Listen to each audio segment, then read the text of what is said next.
할렐루야. 오늘 6월의 첫 주일, 첫날을 맞이해서 하나님 앞에 예배드리며 함께 말씀을 듣기로 원합니다. 오늘 말씀은 느헤미야 1장 1절부터 11절을 본문으로 나라 사랑을 실천한 느헤미야라는 제목으로 말씀을 나누고자 합니다. 사랑하는 여러분, 6월은 호국 보훈의 달인데 나라를 지키기 위해서 희생하신 분들을 생각하며 이 나라를 살아가는 사람으로서 나라 사랑의 마음을 더 많이 갖는 6월달이 되면 좋겠습니다. 사람이 살아가는 데 있어서 공간과 울타리가 참 중요합니다. 자신의 집과 땅, 살아가는 공간이 얼마나 중요한지 많이 경험했을 것입니다. 우리는 가정이라는 공간과 울타리를 가지고 살고 있고 마을과 지역이라는 공간과 또 울타리를 가지고 살아가고 있고 또 완도군과 전라남도라는 지방자치단체와 광역자치단체의 공간과 또 울타리 안에서 살아가고 있고 대한민국이라는 나라의 공간과 울타리 안에서 살아가고 있습니다. 여러분, 나라가 얼마나 중요한지 여러 국가적인 어려움이 있을 때마다 많이 느끼셨을 것입니다. 나라에 애침이 들어오고 또 애침이 들어오고 나라가 혼란스럽고 또 쿠데타가 일어나고 계엄 사태가 일어나고 독재 정권이 또 통치를 하고 코로나가 발생하고 경제가 어렵게 되고 또 산불이 나고 큰 사고가 터지고 태풍과 폭우로 인한 국가적 재난이 발생하면 나라는 위기를 맞게 되는 것입니다. 여러분, 고려인에 대해서 들어본 적이 있으십니까? 광주에도 고려인 마을이 있는데 옛 소련, 지금의 러시아에 거주하는 한민족을 의미하는데 인구가 약 50만 명 정도나 된다고 합니다. 고려인은 우리나라가 주변 강대국 중국과 소련, 일본에 의해서 침략을 당하고 일본 식민지가 되었을 때 연해주 지역에 살았던 조선인에서 기원하는데 남한과 북조선 어느 쪽에도 치우치지 않기 위해서 고려인이라는 명칭을 쓰고 있다고 합니다. 이들은 지금도 나라를 잃은 고통 속에서 국적 없는 사람들로 이렇게 방황하면서 주로 이 러시아 지역에 많이 살고 있습니다. 여러분, 우리는 평상시에도 나라를 사랑해야 되지만 나라가 위기에 처할 때에 누구를 탓하고 원망하기보다는 어떻게 하는 것이 진정으로 나라 사랑의 길인지를 생각하고 실천해야 될 줄 믿습니다. 오늘 우리는 나라라는 공간과 울타리 안에서 살아가는 백성으로서 어떻게 살아가야 할지 오늘 성경의 말씀을 통해서 교훈을 얻고 나라 사랑의 길을 가는 우리 성도인들이 될 수 있기를 바랍니다. 첫 번째로 나라 사랑을 실천한 느헤미야의 모습은 나라의 형편에 깊은 관심을 가졌습니다. 1절부터 3절과 11절을 보면 느헤미야가 나라 사랑을 어떻게 실천했는지를 알게 해주는데 느헤미야는 나라의 형편에 항상 깊은 관심을 가졌던 것을 알 수 있습니다. 느헤미야의 아버지가 하가랴이고 그는 아닥사스다 왕 제20년 기스롤에 수상궁에서 술 맡은 관원으로 있으면서 나라의 형편에 깊은 관심을 가지고 살아갔습니다. 느헤미야는 바벨론 나라가 망하고 세워진 페르시아 나라 왕실에서 술 맡은 비서관으로 지내고 있었는데 왕의 측근이고 최고 신임을 받는 사람이었습니다. 당시 왕의 음식이나 음료는 영모를 꾀하는 자들에게 이용될 수 있기 때문에 신임을 받지 못하면 그 자리를 맡기질 않았습니다.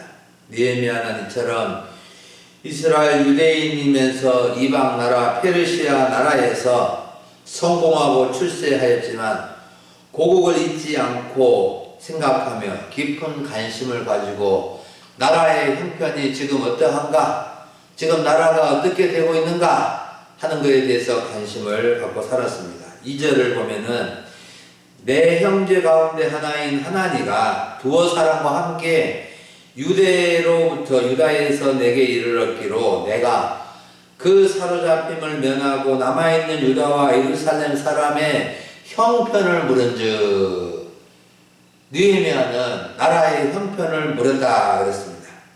느헤미야는 먼 고국에서 자기 친형제가 두어 사람과 함께 찾아왔는데 자신의 조국 유다와 예루살렘의 형편을 물어본 것입니다.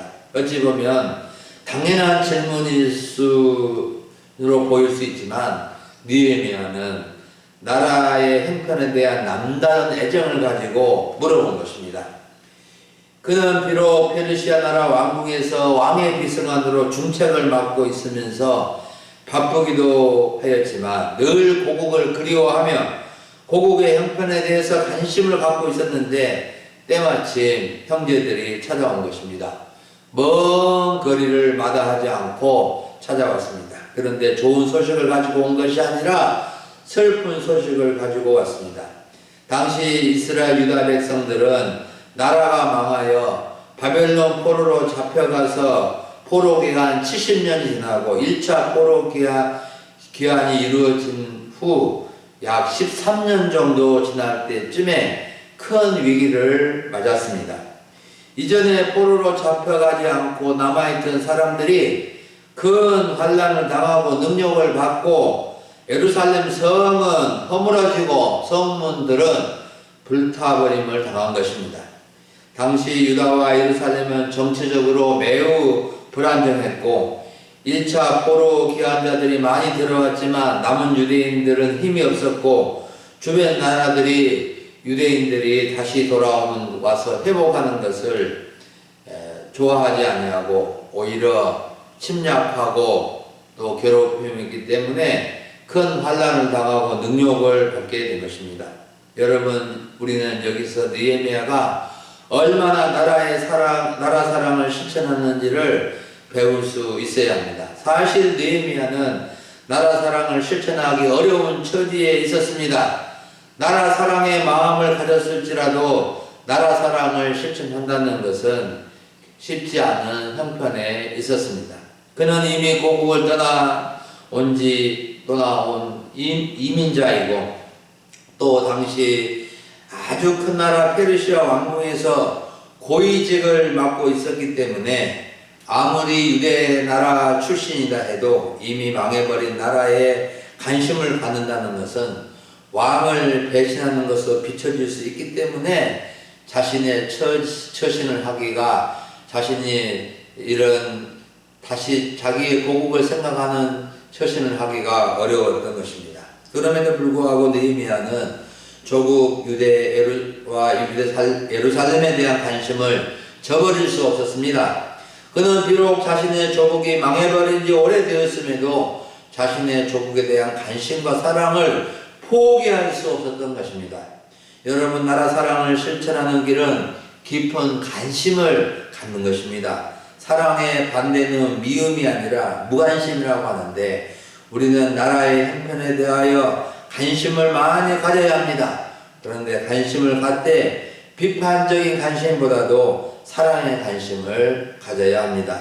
대부분의 국민은 나라에 대한 관심을 갖기는 하지만 잘못된 관심을 갖는 경우도 적지 않습니다. 나라가 좀 어려워지면 나라를 욕하고 저주하고 비판하는 것은 올바른 관심이라고 말하기 어려울 것입니다.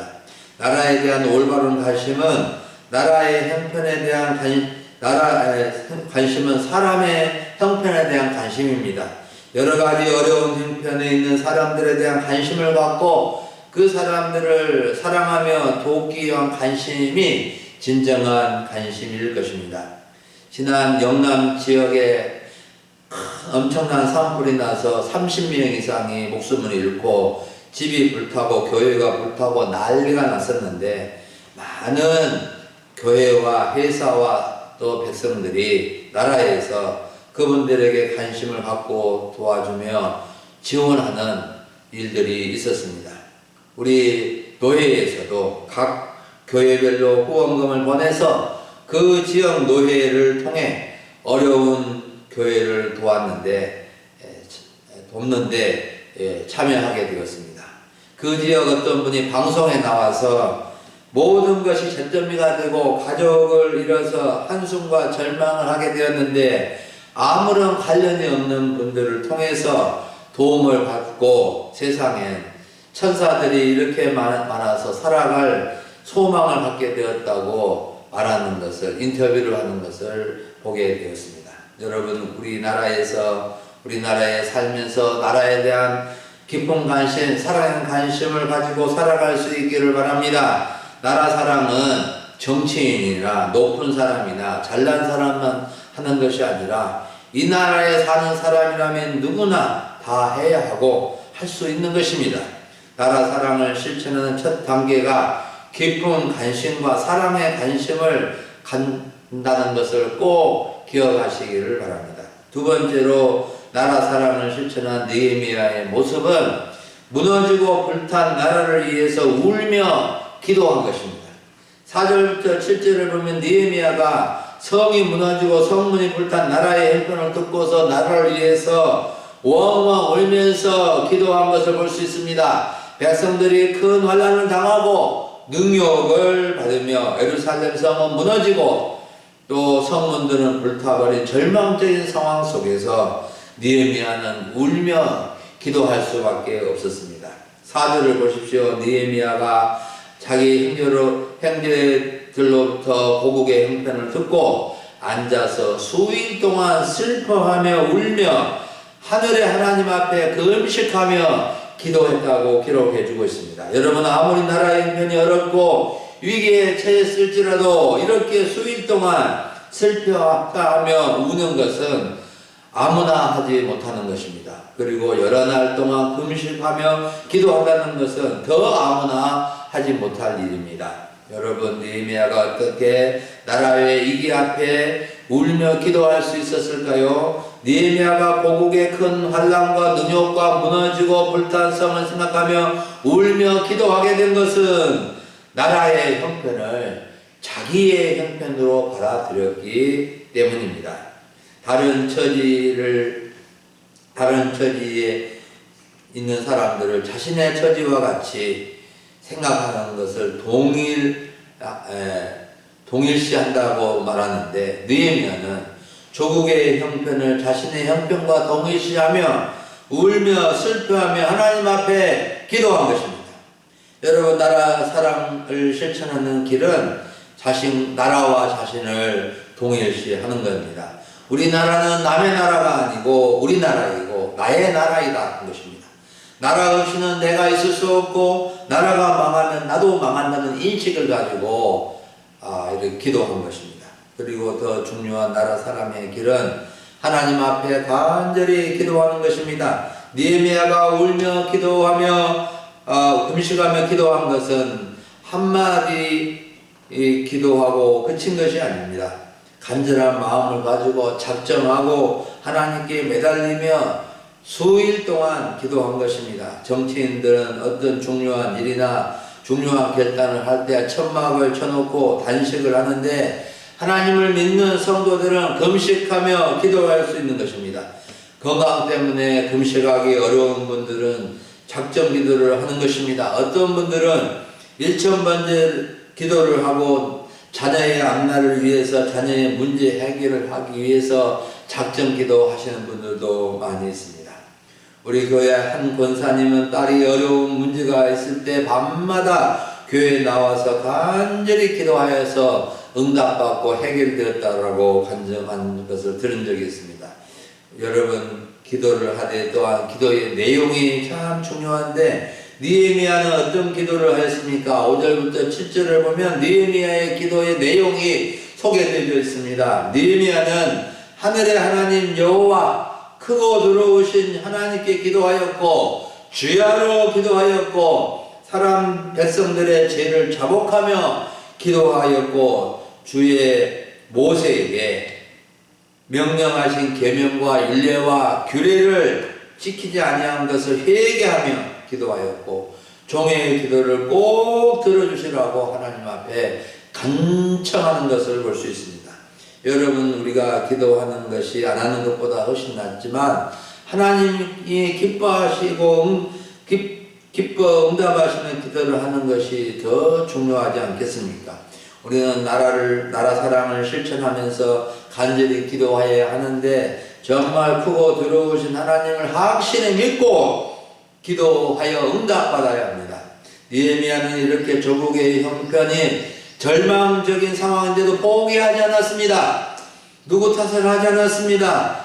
자신의 잘못 때문에 나라가 위기를 맞은 것도 아닌데 자신과 자신의 아비 집이 범죄하였다고 회개하면서 기도한 것입니다. 여러분, 우리나라는 지금 위기의 상황에 있습니다. 지난해 계엄령으로 나라가 극도로 분열되고 혼란하고 경제적인 위기가 가중된 가운데 있습니다. 지금이야말로 모두가 깨어 기도할 때입니다. 기도하는 어머니의 자녀는 망하지 않는다는 말이 있듯이 기도하는 성도의 나라는 망하지 않을 것입니다. 우리 교회도 가정과 마을과 지역과 나라를 위해서 날마다 기도하는 분들이 여럿이 있으면 하나님께 귀하게 쓰임을 받게 될 것입니다. 마지막 세 번째로 나라 사랑을 실천한 느헤미야의 모습은 하나님의 약속을 믿고 회복의 길을 찾으며 기도한 것입니다. 위에서 느헤미야가 울며 금식하며 간절히 기도한 것에 더 나아가 구체적으로 하나님의 약속을 믿고 회복의 길을 찾으며 기도한 것입니다. 찾으라, 구하라, 찾으라, 두드리라는 말씀이 있듯이 정말로 하나님의 약속을 믿고 회복의 길을, 허비와 길이 무엇일까? 어떻게 해야지 나라가 이런 절망과 황폐화되고 폐허가 된 그 성읍을 다시 세울 수 있을까 생각하면서 기도한 것입니다. 8절부터 11절에 보면 느헤미야는 간절한 기도를 이어가면서 좀 더 구체적인 기도를 드렸는데 그는 하나님께서 이미 약속하신 말씀을 붙잡고 해결의 실마리를 찾으며 기도하는 것을 볼 수가 있습니다. 8절과 9절은 느헤미야가 하나님의 약속을 붙잡은 기도인데 그는 신명기에서 하나님께서 모세에게 약속하신 말씀을 알고 그 약속대로 유다 백성들을 기억해 달라고 기도한 것입니다. 하나님은 출애굽 후 40년 광야 생활을 마치고 가나안 땅에 들어가는 이스라엘 자손들에게 모세를 통해서 약속하시기를 이스라엘 백성들이 범죄하면 여러 나라 가운데 흩어버릴 것이지만 그들이 회개하고 하나님께 돌아오면 하늘 끝에 있을지라도 땅 끝에 있을지라도 그들을 모으고 돌아오게 하여 회복시켜 주겠다고 하셨는데 느헤미야는 그 약속대로 이스라엘 유다 백성들을 기억해 달라고 간청한 겁니다. 10절은 느헤미야가 하나님께서 유다 백성들이 어떤 백성이었는지를 고백하고 있는데 하나님, 이 백성은 주님께서 일찍이 큰 권능과 강한 손으로 구속하신 주의 종들이요 주의 백성들이지 않습니까? 하나님, 지금 큰 환난을 당하고 능력을 받고 허물어지고 불탄 성읍에 있는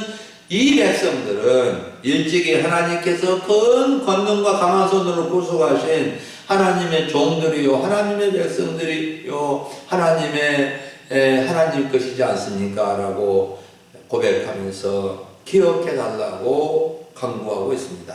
제가 느헤미야의 마음을 가지고 우리 나라를 위해서 기도한다면 하나님, 지금 큰 위기를 당하고 국론이 분열되고 경제가 곤두박질 쳐서 두려움과 절망 가운데 있는 이 백성들은 일찍이 하나님께서 수많은 선교사님들을 통해서 놀라운 구원과 부흥을 경험한 하나님의 종들이요 하나님의 백성들이오니 기억하여 주시고 회복시켜 주시옵소서라고 기도할 것 같습니다. 그리고 느헤미야는 11절에서 자신이 왕 앞에서 은혜를 잊게 될 때 회복의 길, 나라의 위기를 극복할 수 있는 길이 열리게 될 것이라고 기도한 것입니다. 느헤미야가 자신이 왕 앞에서 은혜를 입어야 한다고 생각하며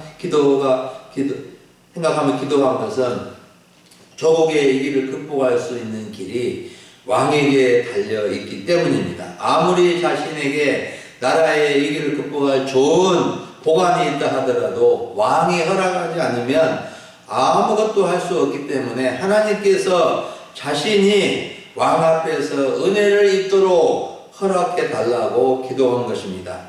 당시 페르시아는 바빌론 제국을 멸망시킨 신흥 제국이었는데 이스라엘은 페르시아 왕이 파송한 총독이 다스리고 있었습니다. 그리고 그는 페르시아 왕의 신임을 받고 있는 중요한 비서관이었는데 자신의 정치적 권력을 이용해서 고국 이스라엘의 위기를 해결하려고 하지 않고 하나님께서 참으로 길을 열어주시고 해결해 주시기를 기도한 것입니다. 여러분, 참으로 직접적으로 이 문제를 풀어가는 길에 있어서 느헤미야는 자기의 계획과 보관이 있었지만 하나님께서 왕의 마음을 움직여 주시고 왕이 또 길을 열어 주셔서 자기가 그 일을 해서 나라를 위기에서 구하겠다는 그런 뜻을 가지고 기도한 것입니다. 이렇게 느헤미야가 기도하였는데 하나님께서 느헤미야가 아닥사스다 왕에게 은혜를 입게 하셨고 느헤미야가 유다 총독으로 임명되어서 고국을 이게 극복하는데 귀하게 쓰임을 받게 된 것입니다. 하나님은 놀랍게 역사해 주셔서 느헤미야가 왕에게 소청하는 모든 것을 들어주게 하신 것입니다. 여러분, 우리가 기도하는 자체도 중요하지만 구체적으로 기도해야 하나님이 그렇게 해 주신다는 것을 알아야 합니다. 물론 하나님은 모든 것을 다 아시기 때문에 알아서 해 주시지만 우리가 구체적으로 기도하기를 바라시는 것은 하나님의 응답이 분명하기 때문입니다. 여러분, 우리는 하나님의 약속을 믿고 하나님께 기도할 때 회복의 길이 하나님께 있음을 믿고 구체적으로 기도하여 응답받을 수 있어야 됩니다. 나의 생각이나 계획보다도 하나님께 기도하는 것을 우선시해야 한다는 것을 잊지 말아야 합니다. 하나님, 우리가 기도할 때 도저히 불가능한 일도 이루시고 행하시는 분이십니다. 사랑하는 여러분, 오늘 오전에 우리는 나라 사랑을 실천한 느헤미야라는 주제로 말씀을 들었습니다. 우리는 나라의 형편에 깊은 관심을 갖는 성도가 되어야 되겠습니다. 부정적인 관심을 갖고 불평하고 원망할 것이 아니라 긍정적인 관심을 갖고 사랑의 관심을 더 많이 가질 수 있기를 원합니다. 우리는 무너지고 불탄 나라를 위해서 울며 기도한 느헤미야처럼 나라의 위기와 어려움을 내 자신의 형편으로 여기고 마음 아파하며 슬퍼하며 간절한 마음을 가지고 기도하는 성도가 될 수 있기를 원합니다. 뿐만 아니라 하나님의 분명한 약속을 믿고 그 약속을 붙들고 그 약속이 이루어지기를 바라면서 구체적으로 문제 해결이 되기를 바라며 기도하는 성도가 되어야 하겠습니다. 정말 나라 사랑을 실천한 사람은 나라가 나에게 무엇을 해주는가만 생각하지 않고 내가 나라를 위해서 무엇을 해야 할지를 생각하는 사람 아니겠습니까? 정말로 또한 내 중심의 나라 사랑이 아니라 전체를 생각하는 나라 사랑을 할 줄 알아야 됩니다. 자신만이 나라 사랑을 한다는 거 생각하지 말고 내가 나라 사랑을 하는 방식 옳다고만 우기지 말고 나라와 국민의 전체적인 유익을 생각하면서 사랑의 방식으로 하나님께서 해결해 주시는 길을 기뻐하시는 방법으로 우리가 기도하고 실천하여 나갈 수 있어야 되겠습니다. 우리가 우리 나라를 어떤 나라를 사랑하는 길은 정말로 기도하는 것이요, 또 나라 사랑을 위해서 구체적으로 기도하고 또 하나님께서 함께 해 주시도록 하나님께서 모든 문제의 해결자가 되어서 원만한 해결자가 되어줄 수 있도록 기도하면서 나라 사랑을 실천해서 위기에 빠진 나라를 위해서 나라가 회복되어지고 나라가 새로워질 수 있는 그런 기회가 속히 올 수 있도록 힘써야 되겠습니다. 하나님 아버지 감사합니다. 오늘 6월의 첫 주일 또 6월 호국의 보훈 호국 보훈의 달을 맞이해서 하나님께 예배하며 나라 사랑을 실천한 느헤미야를 배우게 하여 주시니 감사를 드립니다. 하나님 아버지 우리 나라가 어려운 처지에 있습니다. 기도하는 교회가 되게 하시고 기도하는 성도들이 되어서 참으로 나라의 위기가 극복되어지고 하나님이 함께 하시고 하나님이 복 주시는 나라 이 땅에 사는 백성들이 하나님을 잘 섬기는 이 나라가 되도록 도와주시옵소서. 감사를 드리옵고 우리 주 예수님의 이름으로 기도하옵나이다. 아멘.